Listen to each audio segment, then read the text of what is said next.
AFC Championship game, we got Bengals Chiefs. A game with this much uncertainty makes it very tough to bet, and it's not just the injury with Mahomes being a big factor.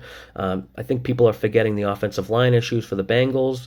All these relative unknowns. I'm not going to bet on either team. I'm going to focus on props and maybe the totals. But in this video, I'm going to make a case for why betting KC is a good bet. But I'm also going to do a separate video making a case for why Cincy's a good bet. So here we go. Why I think KC is a good bet. A lot of recency bias involved in this point spread this week. All year, KC and Buffalo have been rated at the top of the league. We know Buffalo closed as 5.5, 6-point favorites versus Cincy. Now, after one game, the odds makers have had this game at 1 point, Cincy minus 2.5. And then even at a pick, this line is implying Cincy is better than KC if we removed home field advantage and played on a neutral field. I understand completely you have to downgrade KC from the Mahomes injury, but that's what I thought the opening line did with KC minus 1.5. The spread moving Cincy to minus 1.5 to minus 2 is almost implying Mahomes isn't going to play.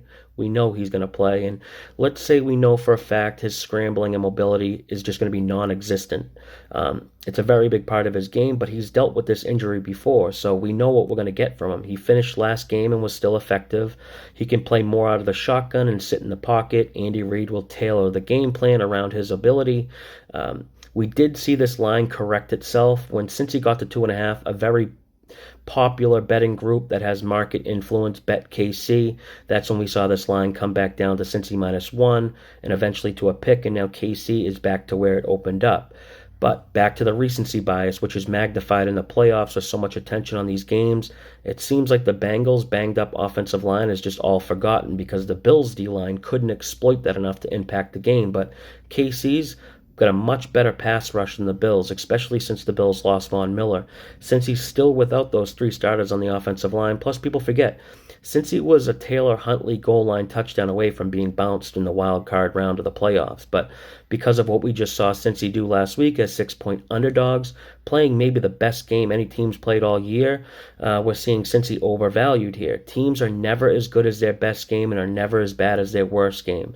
Betting Cincy, I feel like, is buying them at their most expensive price point. The Chiefs have the obvious advantages when it comes to situational handicap, being at home in Arrowhead, 7 days rest, time to prepare, and they had that bye week.